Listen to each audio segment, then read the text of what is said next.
Ассаламу алейкум, друзья, и мир вам! Вас приветствует Чечен Синдром. Друзья, сегодня мне хотелось бы вам рассказать о двух древних строениях, располагающихся на территории Чеченской Республики, и старых, народных преданиях, связанных с ними. Фотоснимок, что вы сейчас видите на своих экранах, сделал известный фотограф Игорь Пальмин более 40 лет назад в горах бывшей Чечни-Ингушетии. Это каменное сооружение находится рядом с покинутым селом Мозарк, в Галанчошском районе нынешней Чечни. Это строение является солнечным могильником, известный в старину как Медункаш, могила Меда. Пальмин снял его в двух ракурсах: со склона ближайшей горы и из русла протекающей внизу реки. Внутрь он не заходил, потому что подняться к нему было бы трудно, но обошел вокруг, поднялся по склону, чтобы найти ракурс сверху, и сделал несколько кадров. Исследователи назвали это сооружение домом красавицы. Когда был построен дом красавицы, точно неизвестно. С могильником связаны несколько легенд. Одна вошла в изданную в 1986 году в Грозном книгу сказки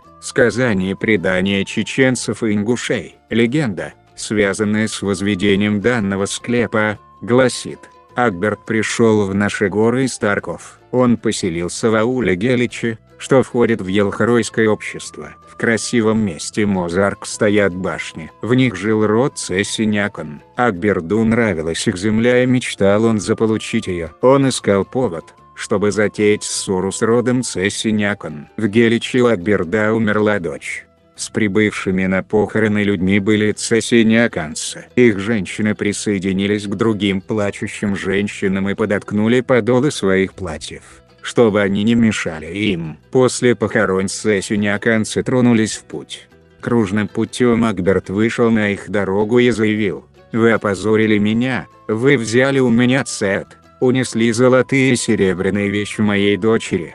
Цесиняканцы заявили, что все это неправда. «Если вы правы, пусть ваши женщины опустят подолы и расстегнут пояса», – потребовал Акберт, не подозревая подвоха. Они опустили подолы, и из них на землю попадали драгоценности, которые, оказывается, были подложены. «Я объявляю вам вражду. С сегодняшнего дня готовьте свое оружие. В скором времени я пойду на вас войною», – сказал Акберт и ускакал к себе, испугавшись войны. Цесиняканцы ушли со своих мест и поселились близ аула Цеча, Ахка. Акберт обосновался в местечке Мозарк. Он нанял строителей, заплатив 63 отборных коровы, и из лучшего камня воздвиг на этом месте для своей дочери двухэтажный солнечный могильник. Другое предание повествует о том, как погибла дочь Акберда. В давние времена одна девушка, у которой были богатые родители, полюбила юношу из бедного рода. Чтобы предотвратить брак, родители девушки поставили юноше условия: в жены он сможет ее взять только в том случае, если сумеет перепрыгнуть глубокую расщелину в скале. Юноша не смог перепрыгнуть через расщелину, а девушка затем умерла от горя. Для нее и был построен этот склеп. Возможно, это та самая расщелина, разделяющая два берега реки Гехи, которая находится прямо под скалой, на которой расположен домик красавицы. Если же верить третьему преданию, склеп был возведен для захоронения предводителя чеченского тейпа акинцев, выходцев из села Ака. Легенды гласят, что он носил имя Мед и славился необычайной силой и благородством. Со временем этот могильник стал последним пристанищем и для его умерших родственников. Ну а это, друзья, уже современный фотоснимок, сделанный в 2016 году фотографом Абдулой Берсаевым. Если внимательно присмотреться к фотографии, можно заметить слева от дома красавицы башню на крутом утесе. Она называется башня Дисхи. Башня Дисхи – очень древнее сооружение. Так она выглядела в далеких 70-х, когда Игорь Пальмин ее фотографировал. Об этой башне у вайнахов тоже есть предание. Очень давно в горах жил молодой человек по имени Дисхи, который славился искусством строить высокие башни. В одном из аулов Акинского ущелья Дисхи засватал девицу. Как-то весною, когда легче всего бывает добыть в горах овчинки из молодых овец, попросил Дисхи свою невесту приготовить овчины и сшить ему шубу. Невеста обещала исполнить просьбу жениха, но дело шло у нее очень вяло, уже лето близилось к концу, начинались холодные утренники, а шубы все не было. Поинтересовался жених, исполнено ли его поручение, и к великому огорчению убедился в полном нерадении своей невесты.